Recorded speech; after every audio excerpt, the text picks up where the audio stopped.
Hi, and welcome to episode 2 of Libations with Linda. I'm Linda, and my guest today is a good friend, Rachel. We've known each other for, wow, a long time now. 20 years or more. That's a scary thought. And we're going to be talking to Rachel today about her wedding. And while we're doing that, our beverage today is picked by Rachel is Stash Chai Spice Tea with milk and cinnamon and nutmeg. So thank you for the libation choice today. You are welcome, Linda. And that is good. It's my favorite beverage in the morning. Just what we need on a nice hot evening. So Rachel no longer lives here in Virginia, but she used to live just down the road from me in Reston, Virginia, when I used to live in Reston. And when Rachel and Lauren got married, I was fortunate enough to be asked to take pictures at their wedding, which was a nice way to return a favor since Rachel actually officiated our wedding. And my wedding was a purely secular affair, but Rachel's actually took place in a church, which seems kind of hard to believe in Virginia. So why don't you tell us a little bit about the church that your wedding was held in and how you actually convinced a cleric to actually officiate over a same-sex wedding? It was actually a happy event in two respects, Linda. It was a happy in that it was our special day. It was June 17th, 2016. No, 15. Time flies when you're having a good marriage. And our minister, his name was Brad, is now retired. Brad had talked to us for some time. This had been our church, St. Timothy's Episcopal Church in Herndon, founded in 1848. And Brad had been a friend and had been our minister for a decade. He knew both Lauren and I, my wife, well, and Lauren in particular enjoyed his company and his good sense of humor. Lauren, being an agnostic, never got in the way. As a matter of fact, it seemed to enliven the conversation. So in terms of having our wedding at a church, that was a happy element of the day as well. But what was also interesting about it, this was the first ceremony between two women to occur in that church in its over 100-year history. As a matter of fact, in the signature block contained for weddings that is maintained for St. Timothy's, there was a choice of husband and wife. There wasn't a choice of wife and husband and husband. But when our signatures went in the book, I forgot who picked what. It didn't really matter. So to summarize, we had no real problems. We had the full support, not only of our pastor, but of the Episcopal Church as a whole. So when you met with Brad, did he have to obtain any approval outside of his church and the church hierarchy, or was this something that he was able to just do on his own? It was something that had already been approved at the level of the diocese. So the churches of Virginia had gotten together, and they had at least developed some draft language on what a ceremony, and at the time, it wasn't necessarily called a wedding ceremony. There was a particular term of art that they used for a same-sex wedding. But Brad and some other ministers I knew were involved in the development of that language. Episcopalians tend to be a big tent. And they talk things out. So this had been talked out for a decade or two. So the language we had was language approved by the church. Okay. So when you approached Brad, obviously you'd already known Brad for quite some time. So, and when I met him, he was clearly very enthusiastic about this. So, what was his reaction? Was it like, oh, great, I'm the one that gets to do this? Or, oh God, I'm the one that has to do this? I would say it clearly fell into the old great category. Okay. He was very enthusiastic about it. That was an interesting week. Not only did that week we get married, I retired and we moved. And Brad was getting ready to retire. he had some health problems that he knew that would take him out of the ministry, probably sometime in the next couple of months. He said, I don't want you to leave without giving all of us the chance for this to happen. So Lauren, bless her, did most of the planning in the last couple of weeks as I tried to tidy things up at work. And it all came together. Okay. So when you decided to do this, your choice of doing this in the church versus doing it in some secular space, what was your reasoning in wanting to get married there?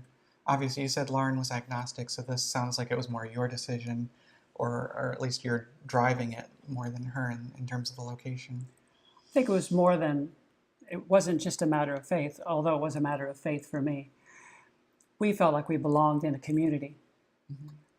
I felt that at St. Timothy's in particular, it was a very welcoming congregation. And even though Lauren didn't participate in the church ceremonies much per se, the many times that I would say, up on stage or up on the altar, mm-hmm. where I was either reading scripture or being part of the ceremonies, she was always there and always supporting me. So that was a church that had always recognized us as a couple. Okay, so this was kind of your spiritual home already, and so it was natural for you to get married there as opposed to some other place. If there had been an alternative, it probably would have been an outdoor venue. Nature is our other cathedral. Okay, yeah, that's not hard to believe knowing you. So, after you got married and then you moved to North Carolina not long after that, what has... 2 days, actually. Yeah. And we stayed in your house in those 2 days. It seemed longer. Oh, it did? The 2 days we were here? So, when you moved to North Carolina, obviously the Supreme Court decision had made same-sex marriage recognized throughout the U.S., but, and you've, in our discussions, you've mentioned that your neighbors are wonderful and very accepting, and half of them are gay themselves. So they're obviously going to be accepting, but in terms of your interaction with the bureaucracy there in North Carolina, has there been any pushback or any rolling of the eyes or kind of, oh, I'm doing this, but I've got to hold my nose? Asheville is, I would say, one of the more liberal towns that I've ever had a good fortune to spend time in, let alone live in. So it's reminiscent of places like Boulder, Colorado, or Austin, Texas.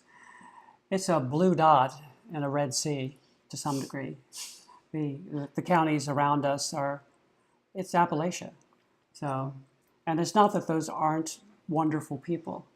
It's just that this is probably new to them. I have an image, and it's a brief one, but I have an image. At one point, I was pulled up to a stop sign, and there were 2 cars in front of me. One was a pickup truck with a handmade flagpole in the back of the truck with a Confederate flag, and a fellow with a farmer's cap on the top, and I'm sure there was an NRA sticker somewhere on the bumper. And next to that car was a Prius with a coexist sign on it. Love, peace, and understanding. A dozen bumper stickers. Clearly this person was a new ager. Mm-hmm. And they just sort of politely, this is the way you recognize each other on the road down there. It's just a couple fingers like so. And they politely acknowledged each other. Okay. That kind of tolerance is pretty common. And I think it's more common than people give it credit. Okay. So now that you've moved down there, have you found yourself a new church down there? Have you found a place that's been as accepting as St. Timothy's was? I found a church that has a All Souls Cathedral, which is actually the church associated with the Biltmore Estate. Mm-hmm. It's the wellspring of a lot of the good work that goes on in Asheville. It has once a week, a month, it's a homeless shelter for women who can't find shelter elsewhere. They are very progressive in reaching out to the LGBT community. And recently they held a seminar on LGBT health at the church. So they've been very vocal on political issues within the state. And you've certainly had your share of those down there. We just a couple. North Carolina will be changing rapidly, I hope. I have a blue streak in my hair, and I'm going to wear a blue streak until North Carolina goes blue. Wow. I don't want to make a prediction as to how long that will be, but certainly Virginia's been changing, and so it only seems likely that that's going to continue to progress further and further south. So we can keep our fingers crossed that the kind of acceptance that we've started to see here in at least Northern Virginia will continue to work its way down through the rest of the South. So tell me a little bit about this tea and why you picked it. And obviously you traveled with it, so you like it a lot. I do like it a lot. It's my morning picker-upper. I've never had a cup of coffee in my entire life. In the 6 decades I have walked the earth, I've never had any coffee. And I like tea. And chai tea with rich with cinnamon and other spices, I find really gets me going in the morning. So I put in, it's my guilty sin of the day, I put in lots of sugar, I put in half and half cream. I also dose it with cinnamon and allspice and sometimes some other good stuff. Mm-hmm. So I recommend it as a good way to start your morning, particularly if it's a chilly morning. Yeah, of the chai teas I've had, this has been quite good, and I can definitely recommend it. Maybe not so much for a warm September evening, but here in Indian summer. But for a actual fall morning or evening or winter day, this would be a great warm-up tea. So thanks, Rachel, for joining me here while you're visiting us in Virginia. And we look forward to maybe doing another one of these when we're visiting you down in North Carolina. We would love to do that. I have to mention one more thing about the wedding. Is we had the company of great friends. We had 2 friends who came all the way across the country. And of course we had the friends here that I'm sitting with join in the celebrations with us. And it was put together in a short order, but the folks who are really our friends came through and were part of that celebration with us. It was a great deal of fun, and that, I mean, it's only been a year, but it's been an amazing year for marriage equality across the country, and the weddings that I've been fortunate enough to participate in, both as one of the people being married and as watching some friends do the same, has been amazing. So if you haven't been to a same-sex wedding, you need to get to one because they're a lot of fun. They're a lot of fun.